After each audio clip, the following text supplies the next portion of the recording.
Les nouveaux minibus circulent partout à travers le Sénégal, en transportant près d'1 million de passagers par jour pour que la mobilité des Sénégalais soit enfin réalité. Le programme de modernisation des transports urbains ne s'arrête pas en si bon chemin et va doter de nouveaux minibus. Très prochainement, les villes de Fatick et Mbour. Le CETUD, la mobilité pour tous, à moindre coût et en toute sécurité.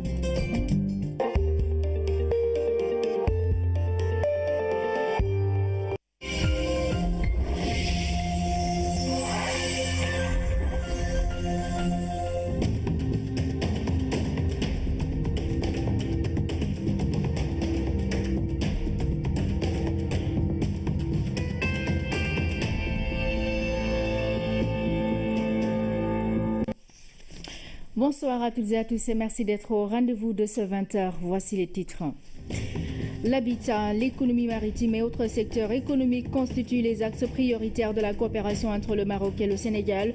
Les chantiers sont passés en revue au cours de l'entretien entre la secrétaire d'État aux affaires étrangères marocaine et le chef de l'État. Auparavant, la délégation marocaine avait fait le point des projets avec les secteurs publics et privés sénégalais. À moins d'une semaine des législatives, 90% du matériel électoral est acheminé sur les lieux de vote. Les services concernés poursuivent la dynamique. On fait le point dans cette édition. La Casamance est en pleine campagne agricole. L'heure est au semis. L'espoir d'une bonne production est permis grâce à la qualité des intrants et semences que le pôle de développement économique de la Casamance a mis à la disposition des paysans. Mesdames, Messieurs, bienvenue dans ce journal. Les 336 familles victimes du déguerpissement au niveau du domaine public aéroportuaire voisine à la cité Tobago viennent d'être recasées. Deux sites ont été choisis, Ngor et à Yoff. Le président Macky Sall a également décidé de soutenir les 72 familles qui ont eu des biens détruits à travers un appui de 10 à 20 millions de francs CFA pour chaque victime. La cérémonie de remise d'attestation d'attribution de parcelles s'est tenue aujourd'hui à la salle des banquets du Palais de la République. Voici le président Macky Sall au micro de Pape Biram Biguendiaye. Cette opération de sauvegarde de l'espace de navigation aérienne s'est en partie traduite par une démolition de concessions habitables ou en cours de construction, mais également par un préjudice moral pour des citoyens qui avaient mobilisé des économies pour l'acquisition de terrains sur ce site. Les travaux de prospection engagés en l'espèce ont permis d'identifier deux sites d'accueil dont la consistance se présente comme suit. Un premier site situé dans la commune de Ngor, d'une superficie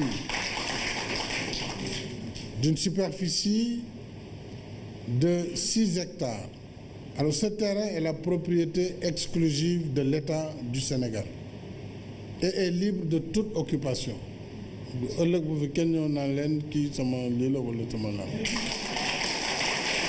Alors le site numéro 2, cette assiette foncière d'une superficie environ de 5 hectares se situe à Yoff.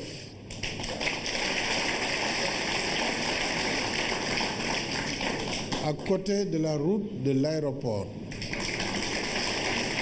sur le prolongement de la bande verte. Elle comprend une partie déjà immatriculée et une partie non encore, donc dépendant du domaine national. En tout état de cause, l'aménagement de ces deux sites permettrait parfaitement de recaser la totalité des personnes impactées par ces démolitions. Aujourd'hui, cette cérémonie démontre toute l'attention que j'ai toujours accordée à ce dossier extrêmement sensible et douloureux et consiste à remettre de manière symbolique 120 attestations tout de suite des attestations d'attribution de terrain, de substitution au collectif des victimes. Dès demain, demain, pas demain. Alors, donc dès demain mardi, le processus va se poursuivre de manière à régler définitivement cette affaire qui, au-delà de sa dimension technique, a fini d'émouvoir par ses effets assez poignants. Alors, je voudrais vous faire une annonce qui va peut-être vous surprendre. J'ai décidé de faire remettre aux 72 familles qui ont eu des destructions, des aides qui vont aller de 10 millions à 20 millions de francs CFA. Nous reviendrons en détail sur cet entretien, donc sur cette rencontre, dans nos prochaines éditions. La coopération sénégalo-marocaine s'intensifie avec la mise en œuvre des accords de partenariat entre les deux pays. Dans la phase de concrétisation des projets, les deux pays s'engagent à relever le défi d'une coopération économique optimale à travers notamment la réalisation de plusieurs chantiers dans le secteur de l'habitat et de l'économie maritime. À cet effet, le chef de l'État s'est entretenu avec la secrétaire d'État aux Affaires étrangères du Maroc. La voici. J'étais très honorée par être reçue par Monsieur le Président. C'était l'occasion pour mettre en avant le suivi des accords qui ont été conclus entre le Maroc et le Sénégal. Et sur instruction de Sa Majesté le roi Mohamed VI, que Dieu l'assiste, nous sommes aujourd'hui en visite dans le cadre d'une délégation marocaine représentant aussi bien le secteur public et privé pour justement veiller à la mise en œuvre de ces accords.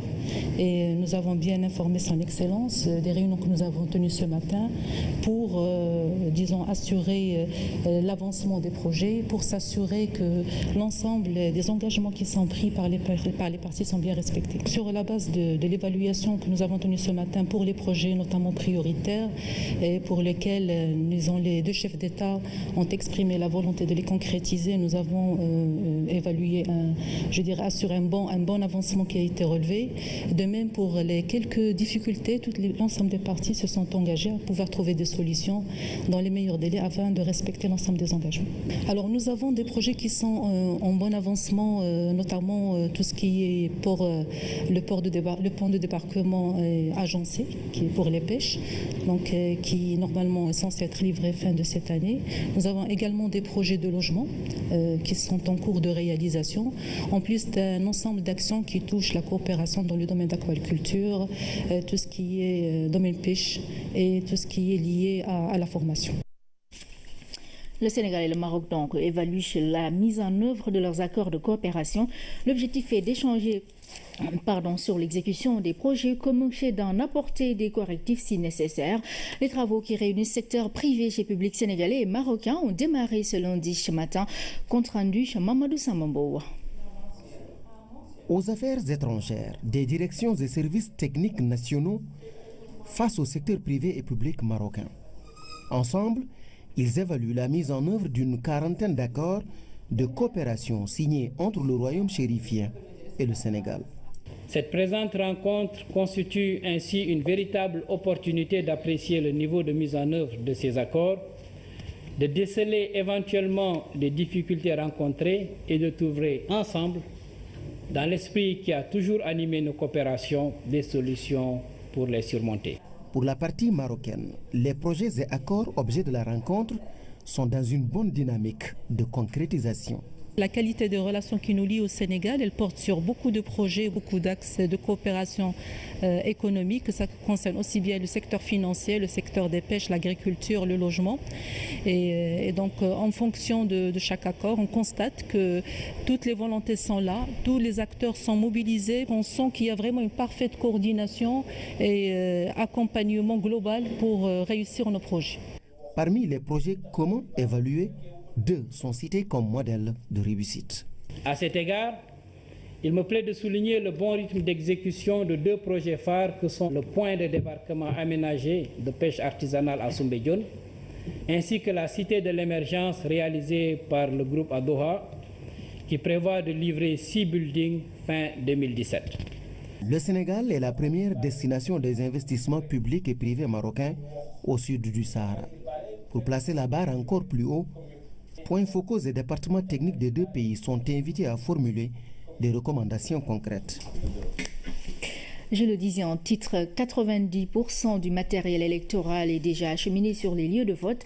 329 millions de bulletins sont imprimés chez le ministre de l'Intérieur a fait le tour des services concernés pour faire le point. Ibrahim Mandong était de la partie. D'aucuns font de l'emballage, d'autres surveillent le travail à faire, d'autres encore procèdent au dispatching des lots de bulletins de vote. À côté, attendent les camions chargés d'acheminer le matériel devant le ministre de l'Intérieur venu constater ce qui se fait sur place à l'école de police. J'ai noté avec beaucoup de satisfaction justement le bon déroulement en tout cas du processus jusqu'à présent. Nous tous, nous l'avons constaté ensemble. Il y a encore du matériel ici, mais comme le disait tout à l'heure le directeur des opérations, que l'essentiel du matériel en tout cas a été envoyé dans les différentes circonscriptions. C'est vrai que ça paraît impressionnant ce qu'on voit ici encore comme bulletin qui reste, mais rassurez-vous, en vérité c'est un peu le stock de sécurité qui est là. Parce que vous savez que par moment il nous revient qu'il y a des bureaux qui manquent de bulletins ou en tout cas un certain nombre de matériel qu'il faudra très rapidement compléter dans la journée pour pouvoir continuer donc le déroulement des opérations. Ce sont 2700 tonnes de papier et 329 millions de bulletins de vote qui sont dans ce magasin. Il y a aussi d'autres accessoires comme ces isoloirs. Tout est au point. Ce qui rassure la tutelle qui a pris toutes les dispositions face à d'éventuels aléas naturels. Il pleut, bien évidemment, nous les Sénégalais ne sommes pas habitués justement à ces situations-là. Bien évidemment, on souhaite tout simplement quand même que les gens puissent faire des efforts sur eux pour venir justement quand même procéder à leur droit de vote. Ben, de toute façon, on comprend que généralement on avait ces abris-là un peu dans Touba. Mais aujourd'hui, même à Dakar, on est obligé d'en avoir parce que je le rappelle que les bureaux sont déjà fixés, et les adresses sont arrêtées et il n'est pas possible à l'administration sur une cause qu'elle soit qu'on puisse justement déplacer ce bureau. C'est une obligation de mettre le bureau là où il doit être et il nous appartient de prendre les dispositions justement donc pour mettre ces lieux-là en parfaite adéquation avec les besoins du vote.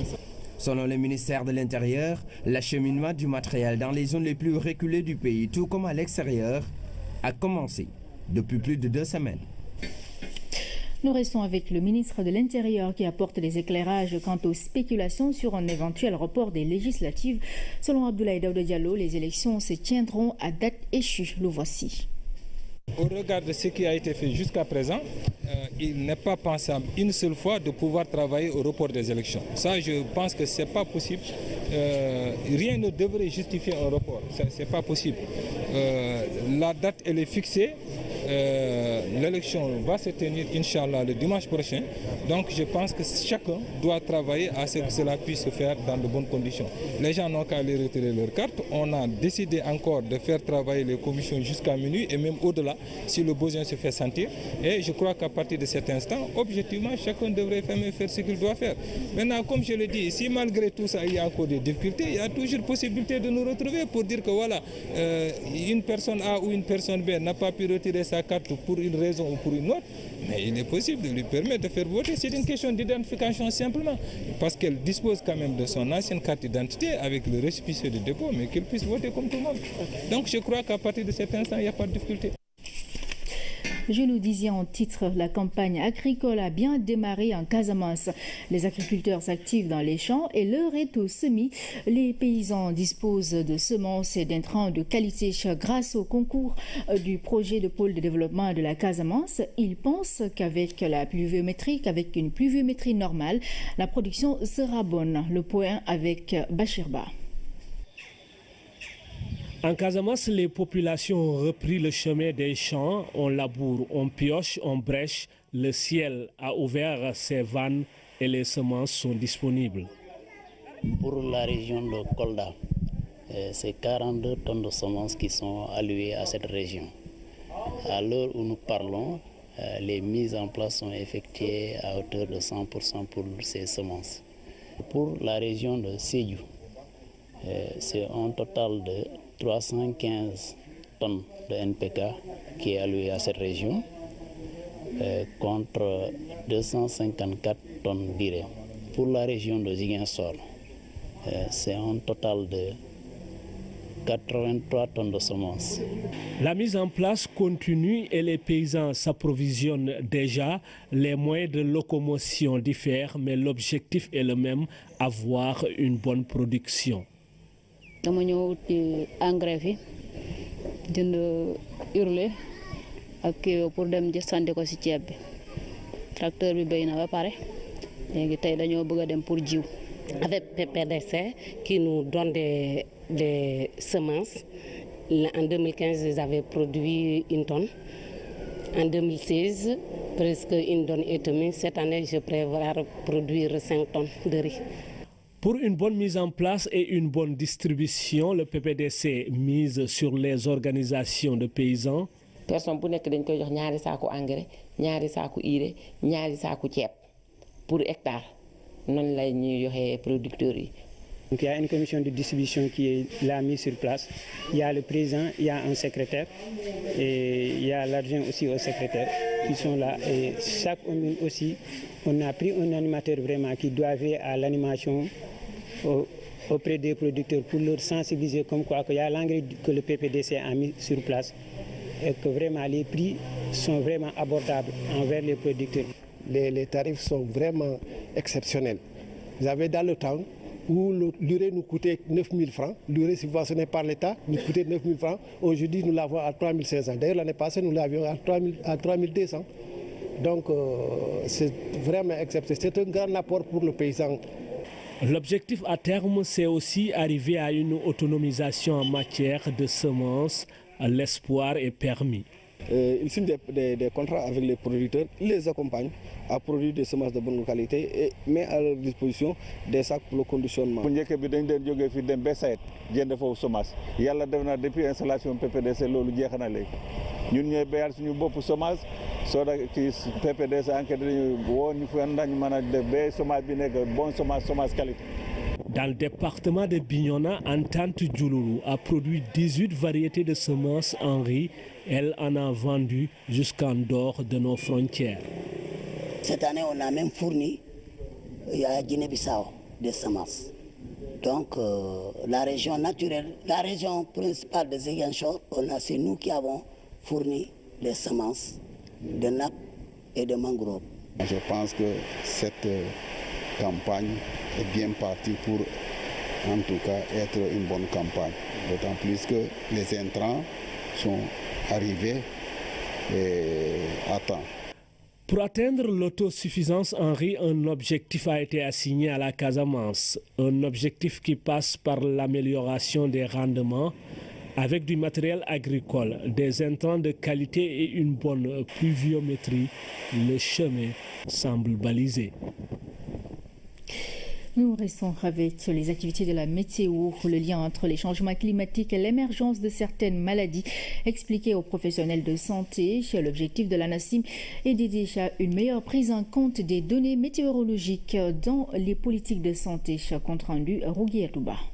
Le temps et le climat ont un impact sur la santé des populations. Il y a une forte corrélation entre les maladies infectieuses, transmissibles et le climat.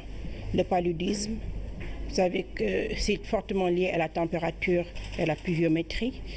Et donc, on a besoin de connaître les prévisions météorologiques pour prendre les dispositions nécessaires à éradiquer ce fléau. Les professionnels de la santé doivent alors comprendre les produits et informations climatiques devenus un outil d'aide à la décision. Nous avons besoin, pour anticiper, d'avoir des informations pour prendre les dispositions nécessaires au niveau opérationnel. Et ces dispositions requièrent toute une stratégie.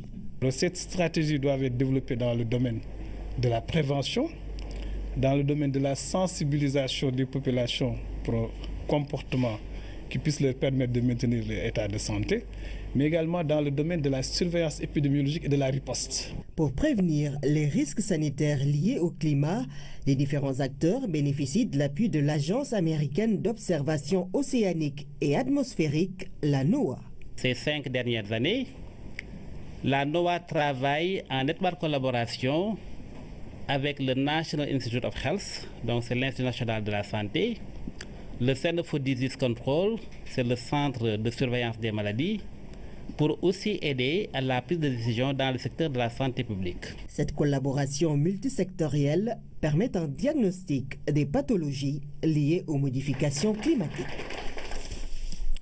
Et puis cette session de formation au profit des professionnels de l'enseignement technique, elle est organisée par le CFPT en collaboration avec la coopération japonaise.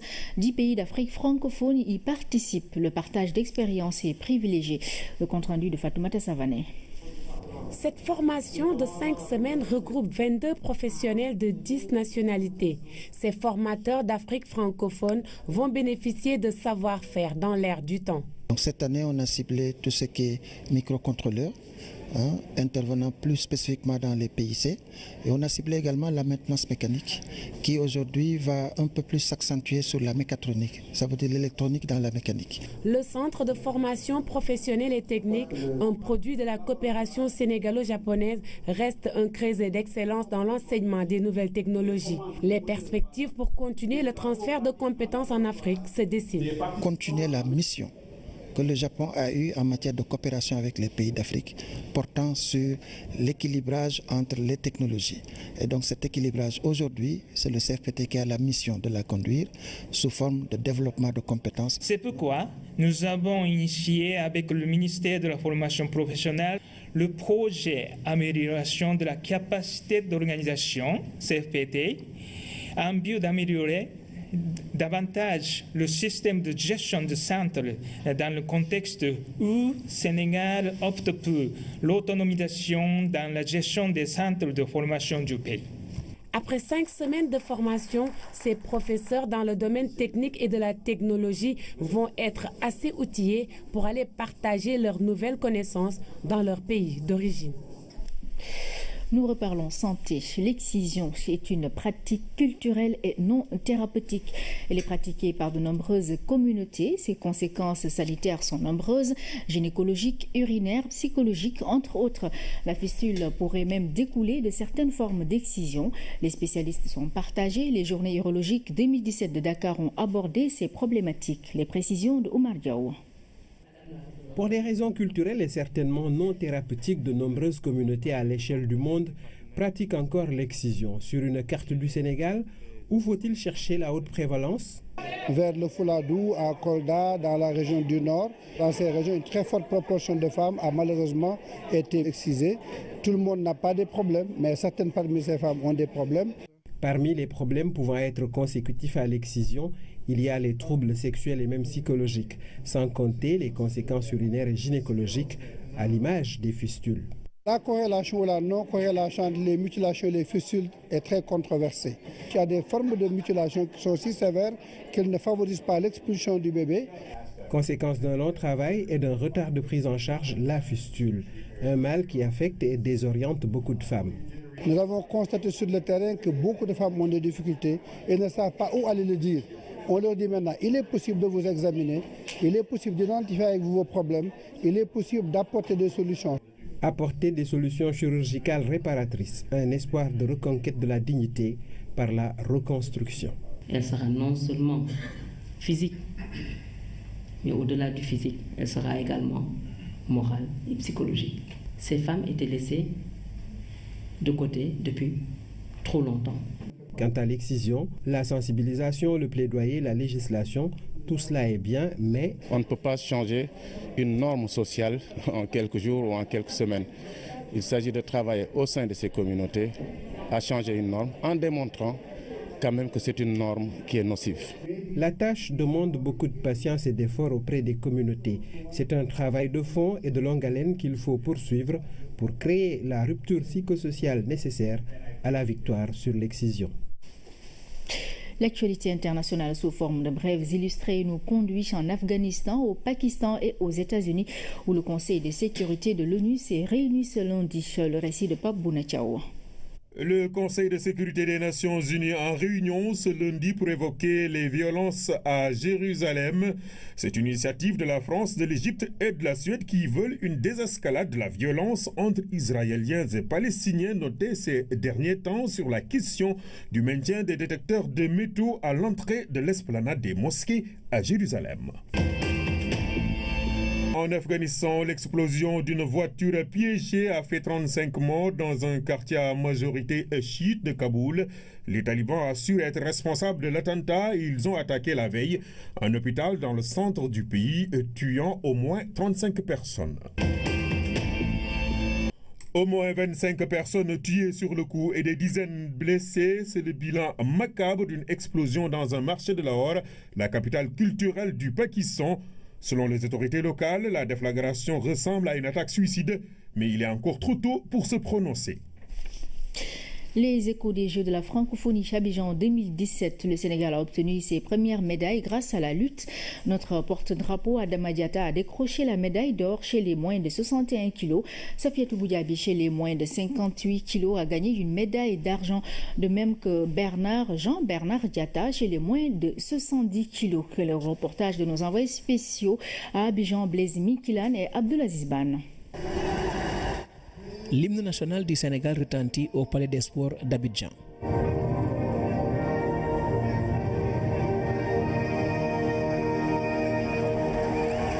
Adama Diatta, notre porte-drapeau, a fait honneur à son pays en remportant l'or chez les moins de 61 kg. C'est mon devoir en tant que citoyen, en tant qu'aussi porte-drapeau du Sénégal. J'ai donné l'exemple et je crois que les autres vont suivre mon exemple. Je suis très content, je suis très fier, ému. Je ne trouve pas les mots et je suis fier de ma nation. L'État qui a mis des moyens pour nous, j'espère qu'il ne regrette pas. Face à son adversaire, Adama Diatta n'a pas fait dans les détails. Il a dominé le combat du début à la fin. Ça a été un combat très compliqué. Et quel a été le secret de votre victoire aujourd'hui? Le secret de ma victoire, c'est de ne pas précipiter mon adversaire, de ne pas le sous-estimer. Voilà, j'ai respecté mon adversaire. Et le premier round, j'ai gagné 1-0. Et le deuxième round, je sais qu'au 1-0, ça ne suffit pas. Il peut égaliser derrière. Et j'ai attaqué pour forcer pour avoir 4 points. D'autres combattants ont honoré le Sénégal. Safiatou Boudiaby, chez les moins de 58 kg, a remporté la médaille d'argent. Et Jean-Bernard Diatta a obtenu le bronze. C'est une fierté, mais je ne l'avais pas souhaité. J'avais voulu chercher la médaille d'or, mais puisque c'est Dieu qui donne, je dirais merci. Je dédie ça à tout le Sénégal. À tout le Sénégal. Pour l'heure, le Sénégal a obtenu ses 3 premières médailles, tout en espérant que les autres disciplines vont suivre les pas de la lutte. Retour sur l'une des actualités des législatives. Sur invitation du président de la Commission électorale nationale autonome Sénat, le ministre de l'Intérieur a rencontré les membres de l'institution pour répondre à certaines questions qui préoccupent l'opinion sur le processus électoral. Parmi celles-ci, la disponibilité du fichier, la distribution des cartes ou encore la sécurité pendant le processus. À toutes ces questions, le ministre de l'Intérieur apporte des précisions. C'est un compte-rendu de Youssouf Kaba. Le président de la Sénat a d'emblée condamné avec fermeté la violence qui a émaillé la première partie de la campagne électorale 2017, ce qui lui a amené à interpeller le ministre de l'Intérieur sur la question de la sécurité des électeurs et celle du scrutin. Après avoir noté avec satisfaction les assurances du ministre sur cette question, le président Doudou Ndir a également évoqué le problème de disponibilité et de distribution des cartes électeurs qui préoccupe de plus en plus. Nous nous sommes émus également du point de savoir pourquoi il y a des électeurs qui se sont inscrits et dont tout l'espoir qu'ils ne pourront pas recevoir leur carte d'électeur dans les conditions de la loi. Nous avons demandé au ministre de l'Intérieur les raisons pour lesquelles des électeurs inscrits ne seront pas dans les dispositions de recevoir leur carte d'électeur comme la loi les y engage. Là également, il nous a donné des assurances en nous disant que bon, il peut éditer des cartes, il est dans les dispositions à éditer ces cartes, mais les conditions d'édition de ces cartes sont telles qu'il considère qu'il y aura vraisemblablement à ce niveau-là des difficultés. Et ça, nous l'avons enregistré et nous avons essayé de comprendre un peu les raisons pour lesquelles ces éditions-là ne pourront pas être faites. Il y a également le problème de la distribution des cartes d'électeurs que nous avons abordé avec le ministre. Nous avons pensé qu'il y a un taux de distribution faible des cartes d'électeurs par rapport au volume des cartes produites et qui se trouvent entre les mains des commissions administratives de distribution des cartes d'électeurs. Le ministre nous a donné des statistiques selon lesquelles il y a un niveau de distribution des cartes de l'ordre de 70,5%. 70% de taux de distribution, une moyenne nationale qui cache bien des disparités, dira le président Doudou Ndir. Même si, poursuit-il, la volonté du ministre reste et demeure la satisfaction de tous les citoyens. Orange a présenté au public les offres Diamano. C'était à l'occasion du village Diamano implanté à la place du Souvenir. Les abonnés ont découvert l'univers Diamano pour gagner du crédit à Wandiaï. Orange, toujours proche de ses clients, les 3 offres Diamano ont été présentées au public. Diamano Max, Diamano Allo et Diamano New School. Diamano Max pour plus d'appels et d'Internet. Diamano Allo pour plus d'appels, Diamano New School pour plus d'Internet. Toujours avec les meilleurs tarifs de communication. Nous avons lancé donc la nouvelle gamme Diamano, qui est en fait un lancement issu d'une écoute client, puisque nous avons co-construit ensemble avec nos clients ces nouvelles offres que nous proposons donc à l'ensemble des Sénégalais pour continuer à les connecter à ce qui est essentiel pour eux. Essentiel pour eux par rapport à la connexion, par rapport à la voix, le fait de pouvoir parler sans compter, le fait de pouvoir aussi se connecter sur le meilleur réseau du Sénégal et surtout à l'attention de nos jeunes, l'offre Diamano New School. Donc Orange, comme d'habitude, est ici pour répondre donc aux besoins de ses clients et encore une fois donc leur offrir une expérience incomparable. C'est pour ça que nous avons installé ici depuis quelques jours au niveau de la place du Souvenir un village complètement digital pour leur offrir une expérience incomparable. Donc j'espère que l'ensemble de nos clients seront une fois de plus ravis. C'est une façon pour nous de leur remercier de leur fidélité et de vous dire à très très bientôt pour de nouvelles offres encore plus pertinentes et encore plus innovantes. Pour mieux satisfaire ses clients, le village Diamano, à la place du Souvenir, a réuni du beau monde. Aubry, l'artiste chouchou de Orange, a organisé une séance de dédicace. Les clients ont vécu une expérience inédite pour découvrir des offres, gagner du crédit, des bons d'achat Sargal et des lots. Des journées fun pour mieux connaître les offres Diamano. Voilà, ainsi se referme cette édition, mesdames, messieurs. Merci à vous de l'avoir suivi. À 21h, retrouvez la deuxième tranche du journal des élections législatives. Très bonne soirée sur la RTS 1.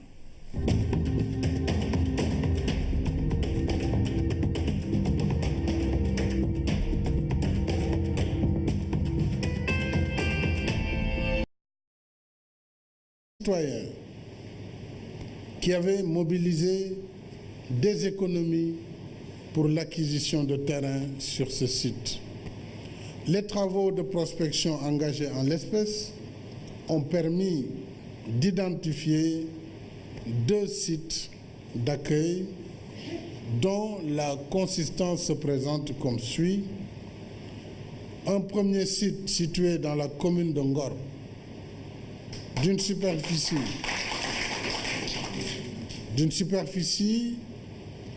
de 6 hectares. Alors ce terrain est la propriété exclusive de l'État du Sénégal et est libre de toute occupation.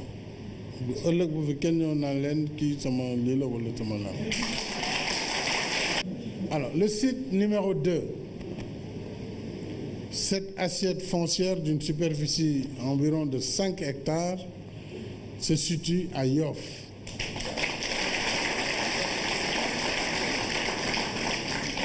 À côté de la route de l'aéroport, sur le prolongement de la bande verte. Elle comprend une partie déjà immatriculée et une partie non encore, donc dépendant du domaine national. En tout état de cause, l'aménagement de ces deux sites permettrait parfaitement de recaser la totalité des personnes impactées par ces démolitions. Aujourd'hui, cette cérémonie démontre toute l'attention que j'ai toujours accordée à ce dossier extrêmement sensible et douloureux et consiste à remettre de manière symbolique 120 attestations tout de suite, des attestations d'attribution de terrain, de substitution au collectif des victimes. Dès demain, demain, pas demain. Alors, donc dès demain mardi, le processus va se poursuivre de manière à régler définitivement cette affaire qui, au-delà de sa dimension technique, a fini d'émouvoir par ses effets assez poignants. Alors, je voudrais vous faire une annonce qui va peut-être vous surprendre.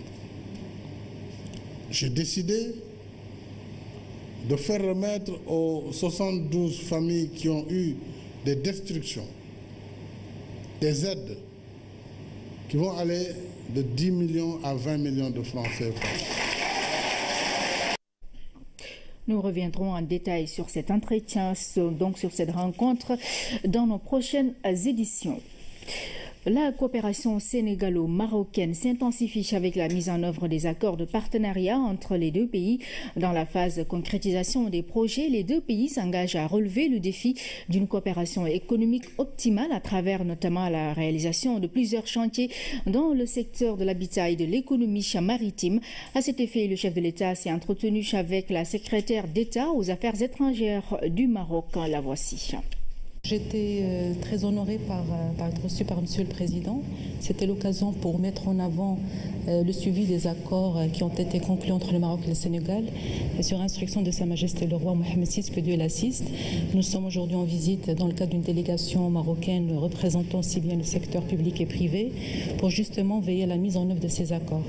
Et nous avons bien informé Son Excellence des réunions que nous avons tenues ce matin pour, disons, assurer l'avancement des projets, pour s'assurer que l'ensemble des engagements qui sont pris par les parties sont bien respectés. Sur la base de l'évaluation que nous avons tenue ce matin pour les projets notamment prioritaires et pour lesquels les deux chefs d'État ont exprimé la volonté de les concrétiser, nous avons évalué, assuré un bon avancement qui a été relevé.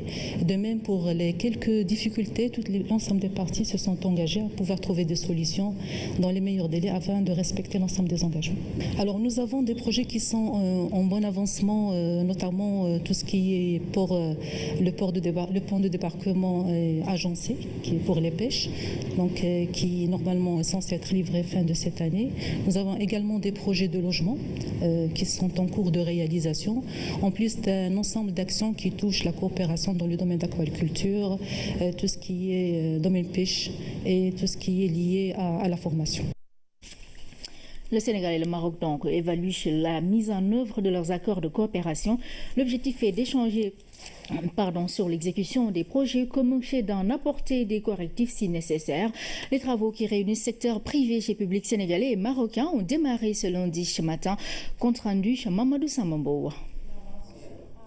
Aux affaires étrangères, des directions et services techniques nationaux face au secteur privé et public marocain. Ensemble, ils évaluent la mise en œuvre d'une quarantaine d'accords de coopération signés entre le Royaume chérifien et le Sénégal. Cette présente rencontre constitue ainsi une véritable opportunité d'apprécier le niveau de mise en œuvre de ces accords, de déceler éventuellement les difficultés rencontrées et de trouver ensemble, dans l'esprit qui a toujours animé nos coopérations, des solutions pour les surmonter. Pour la partie marocaine, puissent faire des efforts sur eux pour venir justement quand même procéder à leur droit de vote.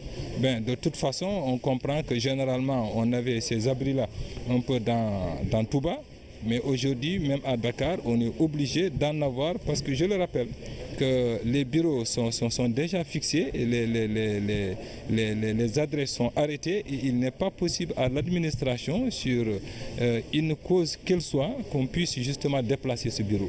C'est une obligation de mettre le bureau là où il doit être et il nous appartient de prendre les dispositions justement donc, pour mettre ces lieux-là en parfaite adéquation avec les besoins de vote. Selon le ministère de l'Intérieur, l'acheminement du matériel dans les zones les plus reculées du pays, tout comme à l'extérieur, a commencé depuis plus de 2 semaines. Nous restons avec le ministre de l'Intérieur qui apporte des éclairages quant aux spéculations sur un éventuel report des législatives. Selon Abdoulaye Daouda Diallo, les élections se tiendront à date échue. Le voici. Au regard de ce qui a été fait jusqu'à présent, il n'est pas pensable une seule fois de pouvoir travailler au report des élections. Ça, je pense que ce n'est pas possible. Rien ne devrait justifier un report. Ce n'est pas possible. La date, elle est fixée. L'élection va se tenir, Inch'Allah, le dimanche prochain. Donc, je pense que chacun doit travailler à ce que cela puisse se faire dans de bonnes conditions. Les gens n'ont qu'à aller retirer leurs cartes. On a décidé encore de faire travailler les commissions jusqu'à minuit et même au-delà, si le besoin se fait sentir. Et je crois qu'à partir de cet instant, objectivement, chacun devrait faire ce qu'il doit faire. Maintenant, comme je le dis, si malgré tout ça, il y a encore des difficultés, il y a toujours possibilité de nous retrouver pour dire que voilà, une personne A ou une personne B n'a pas pu retirer sa carte pour une raison ou pour une autre, mais il est possible de lui permettre de faire voter. C'est une question d'identification simplement, parce qu'elle dispose quand même de son ancienne carte d'identité avec le récépissé de dépôt, mais qu'elle puisse voter comme tout le monde. Donc je crois qu'à partir de cet instant, il n'y a pas de difficulté. Je nous disais en titre, la campagne agricole a bien démarré en Casamance. Les agriculteurs s'activent dans les champs et l'heure est au semis. Les paysans disposent de semences et d'intrants de qualité grâce au concours du projet de pôle de développement de la Casamance. Ils pensent qu'avec une pluviométrie normale, la production sera bonne. Le point avec Bachirba. En Casamance, les populations ont repris le chemin des champs, on laboure, on pioche, on brèche, le ciel a ouvert ses vannes et les semences sont disponibles. Pour la région de Kolda, c'est 42 tonnes de semences qui sont allouées à cette région. À l'heure où nous parlons, les mises en place sont effectuées à hauteur de 100% pour ces... Les projets et accords objets de la rencontre sont dans une bonne dynamique de concrétisation. La qualité de relations qui nous lie au Sénégal, elle porte sur beaucoup de projets, beaucoup d'axes de coopération économique. Ça concerne aussi bien le secteur financier, le secteur des pêches, l'agriculture, le logement. Et donc, en fonction de chaque accord, on constate que toutes les volontés sont là, tous les acteurs sont mobilisés. On sent qu'il y a vraiment une parfaite coordination et accompagnement global pour réussir nos projets. Parmi les projets communs évalués, 2 sont cités comme modèles de réussite. À cet égard, il me plaît de souligner le bon rythme d'exécution de 2 projets phares que sont le point de débarquement aménagé de pêche artisanale à Soumbédioune, ainsi que la cité de l'émergence réalisée par le groupe à Doha, qui prévoit de livrer 6 buildings fin 2017.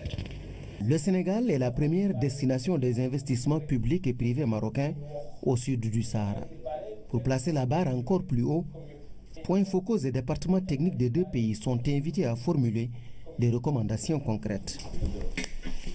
Je le disais en titre, 90% du matériel électoral est déjà acheminé sur les lieux de vote. 329 millions de bulletins sont imprimés chez le ministre de l'Intérieur a fait le tour des services concernés pour faire le point. Ibrahim Ndong était de la partie. 2 camps font de l'emballage, d'autres surveillent le travail à faire, d'autres encore procèdent au dispatching des lots de bulletins de vote. À côté, attendent les camions chargés d'acheminer le matériel devant le ministre de l'Intérieur venu constater ce qui se fait sur place à l'école de police. J'ai noté avec beaucoup de satisfaction justement le bon déroulement en tout cas du processus jusqu'à présent. Nous tous, nous l'avons constaté ensemble. Il y a encore du matériel ici, mais comme le disait tout à l'heure le directeur des opérations, que l'essentiel du matériel en tout cas a été envoyé dans les différentes circonscriptions. C'est vrai que ça paraît impressionnant ce qu'on voit ici encore comme bulletin qui reste, Mais rassurez-vous, en vérité, c'est un peu le stock de sécurité qui est là. Parce que vous savez que par moment, il nous revient qu'il y a des bureaux qui manquent de bulletins ou en tout cas un certain nombre de matériel qu'il faudra très rapidement compléter dans la journée pour pouvoir continuer donc le déroulement des opérations. Ce sont 2700 tonnes de papier et 329 millions de bulletins de vote qui sont dans ce magasin. Il y a aussi d'autres accessoires comme ces isoloirs. Tout est au point. Ce qui rassure la tutelle qui a pris toutes les dispositions face à d'éventuels aléas naturels. Il pleut, bien évidemment, nous les Sénégalais ne sommes pas habitués justement à ces situations-là. Bien évidemment, on souhaite tout simplement quand même que les gens... Les nouveaux minibus circulent partout à travers le Sénégal en transportant près d'1 million de passagers par jour pour que la mobilité des Sénégalais soit enfin réalité. Le programme de modernisation des transports urbains ne s'arrête pas en si bon chemin et va doter de nouveaux minibus très prochainement les villes de Fatick et Mbour. Le CETUD, la mobilité pour tous, à moindre coût et en toute sécurité.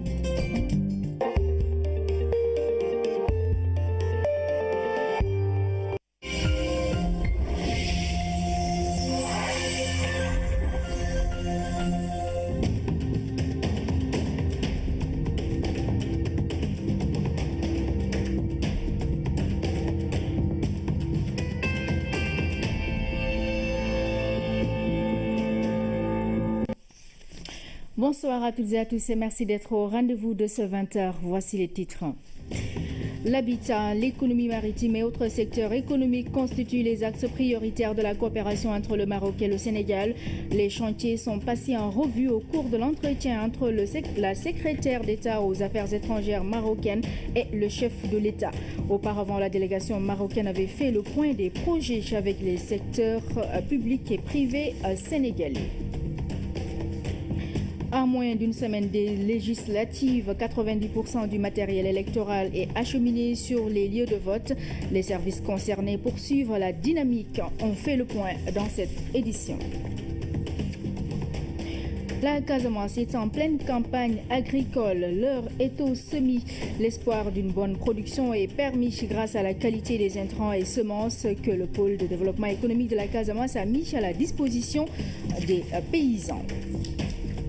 Mesdames, Messieurs, bienvenue dans ce journal. Les 336 familles victimes du déguerpissement au niveau du domaine public aéroportuaire voisine à la cité Tobago viennent d'être recasées.